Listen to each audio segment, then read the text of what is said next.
నమస్తే, welcome to Leo. Borugadda Anil గతంలో హ్యాంగర్కున్న shirt వేసుకుని వచ్చేస్తా, అరగంటలో చంద్రబాబు నాయుడిని లోకేష్ని లేపేస్తా, ఈ మాటలు కావచ్చు. అదే డిప్యూటీ సీఎం పవన్ కళ్యాణ్ గారి ఇంట్లో ఉన్నటువంటి ఒక చిన్న పిల్లల్ని కూడా అది మేము చెప్పలేమండి, అలాంటి మాటలు మాట్లాడడం కావచ్చు. ఇదే కాకుండా ఏదైతే దళితుల పేర్లతో ఉన్నటువంటి ఒక పేద పాస్టర్ దగ్గర దాదాపు 10 లక్షలు ఏదైతే ఫారిన్ ఫండ్స్ ఇప్పిస్తా అని చెప్పి మోసం చేయడం, ఇలాంటివన్నీ కూడా అంటే దళితులే మోసం చేసే విధంగా జగన్ సంబంధించిన శిష్యులు మనం చూస్తూ వస్తున్నాం.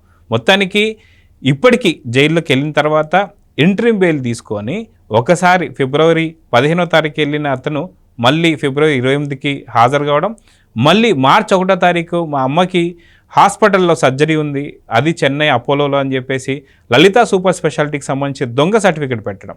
సో మొత్తానికి ఈరోజు 5 లోపల హాజరు అవుతాడా లేదా అనే దాంట్లో నిజంగా ఒక క్యూరియాసిటీ అయితే ఉంది. అది కాకుండా లలిత సూపర్ స్పెషాలిటీకి సంబంధించినటువంటి హాస్పిటల్ మేనేజ్మెంట్ కూడా మరో కేసు, ఫోర్జరీ కేసు కావచ్చు లేదా దొంగ సర్టిఫికేట్ సంబంధించిన కేసు కావచ్చు, ఈ రెండు కూడా పెట్టబోతున్నారు అనేది కూడా ఇప్పుడు తెలుస్తుంది. మొత్తానికి హైకోర్టు ఎలా సీరియస్ అంటే గతంలో చెప్పారు వాళ్ళు, ఒకవేళ ఈ సర్టిఫికేట్ ఏదైనా నకిలీ అని తెలిస్తే మనకు చాలా గట్టి చర్యలు ఉంటాయని చెప్పి ఎలాంటి చర్యలు తీసుకోబోతున్నారు. మొత్తానికి 5 లోపల లొంగిపోబోతున్నాడా?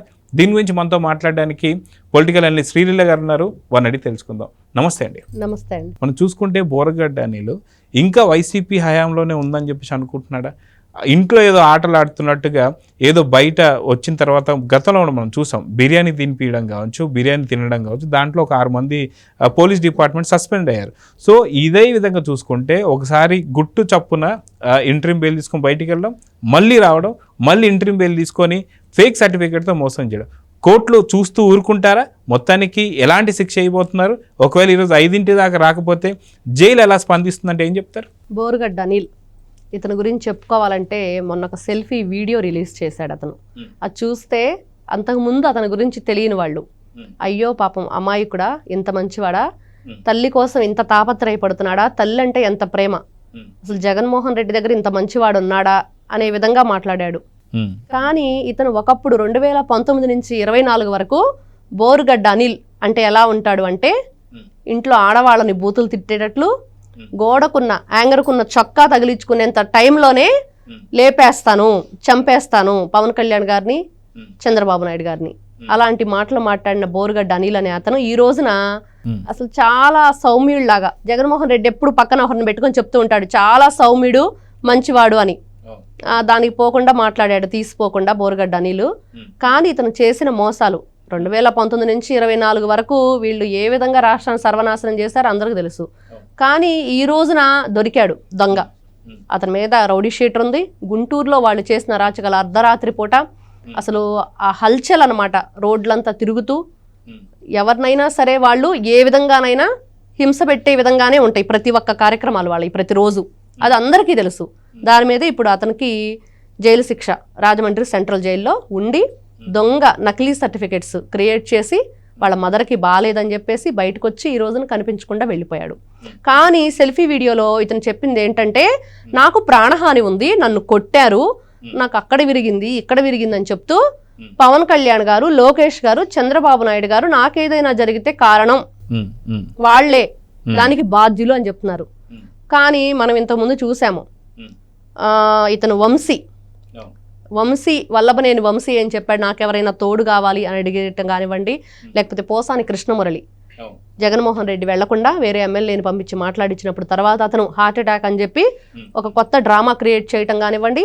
ఇప్పుడు చూసుకుంటే సెల్ఫీ వీడియోలో నువ్వు పోలీసుల నుంచి తప్పించుకొని వెళ్ళిపోయి ఎక్కడో ఉండి సెల్ఫీ వీడియో రిలీజ్ చేసి ఈ విధంగా వాళ్లే నా ప్రాణానికి హాని అని కూటమి ప్రభుత్వ నేతల మీద, ముఖ్యమంత్రి గారి మీద, ఉప ముఖ్యమంత్రి గారి మీద, లేకపోతే లోకేష్ బాబు గారి మీద, వీళ్ళందరి మీద నువ్వెందుకు కుట్రపూరిత రాజకీయాలకి జగన్మోహన్ రెడ్డి తెరదీసే విధంగా ఇతని మాటలు ఉన్నాయి.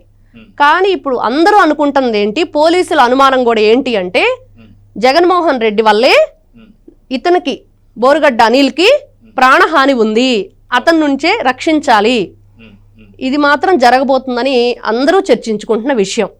నిజంగానే అతనికి ప్రాణహాని ఉందా అంటే అతని మాటలు అలానే ఉన్నాయి. ఎవరు చెప్పించారు? ఇతను సెంట్రల్ జైల్లో ఉన్నప్పుడే కాన్ఫరెన్స్ కాల్ మాట్లాడాడు, ఎవరి సహాయ సహకారాలతో మాట్లాడాడు.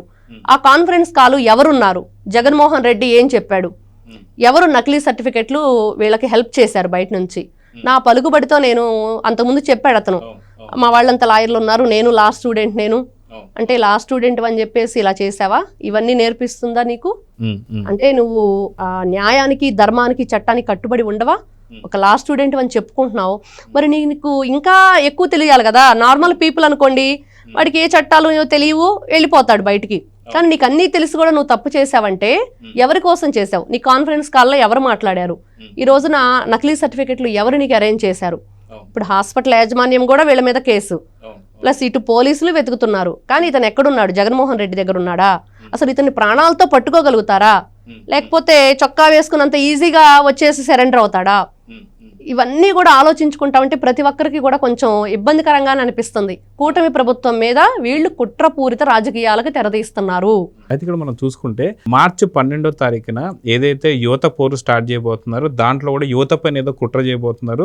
ముందుగానే వాళ్ళ లెటర్ ఏదైతే ఉందో వైసీపీకి సంబంధించిన, కాంగ్రెస్ పార్టీకి సంబంధించిన ఫేస్బుక్లో కూడా ఇక్కడ యువత హత్యలు జరిగాయని చెప్పేసి మాట్లాడుతున్నారు. సో ఆత్మహత్యలు జరిగాయని మాట్లాడుతున్నారు. దీన్ని ఎలా చూడాలి? అదే కాకుండా మార్చి 15వ తారీఖు వచ్చేసరికి వైఎస్ వివేకానంద రెడ్డి గారికి సంబంధించి 6 సంవత్సరాలు దాటిపోయి ఇప్పుడు 7వ సంవత్సరంలో అడుగు పెడుతుంటాను.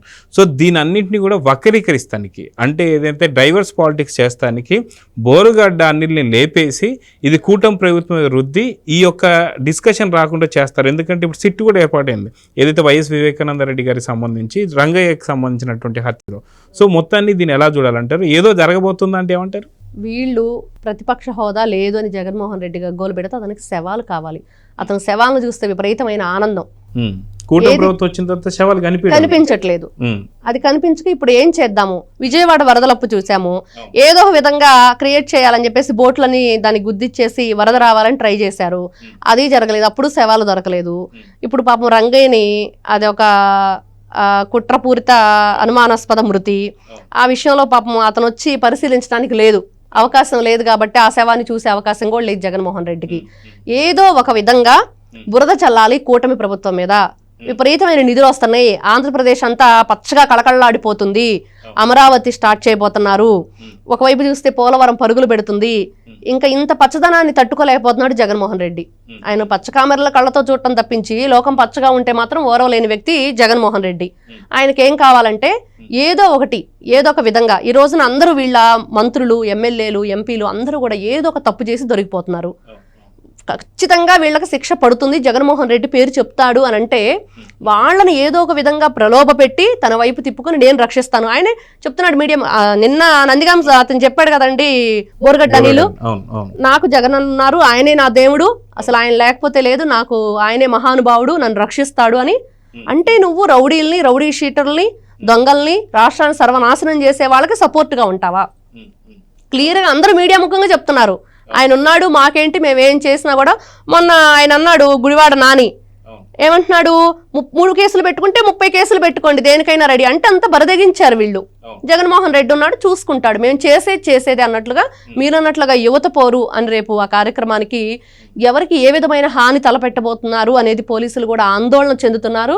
ఒకవైపు సునీత గారిని, ఒకవైపు ఏమో దస్తగిరిని, ఇటు యువత పోరులో యువకుల్ని, విద్యార్థుల్ని, వీళ్ళందరినీ రక్షించుకునే దిశగా వీళ్ళు ఎటువైపు, ఒకవైపు వీళ్ళు చేసిన అన్యాయాలకు, అక్రమాలకి వీళ్ళ మీద వీళ్ళని విచారణ చేయాలా, జగన్మోహన్ రెడ్డి నుంచి ఎంతమందిని కాపాడుకోవాలి.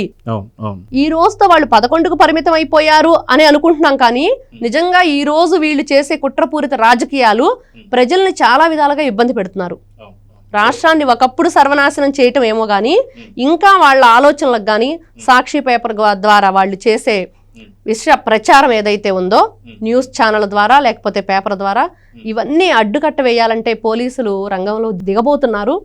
వీళ్ళని ఏ విధంగానైనా అట్లాంటి చర్యలకు పాల్పడకుండా వీళ్ళంతా రాష్ట్రాన్ని కాపాడబోతున్నారు. సో చూద్దామండి, ఖచ్చితంగా బోరుగడ్డ అనిల్ మొత్తానికి కోర్టుకు హాజరు కాబోతున్నాడా లేదా ఏంటి అనేది చూద్దాం. మరి నమస్తే. నమస్తే. Please subscribe to Leo news for more videos.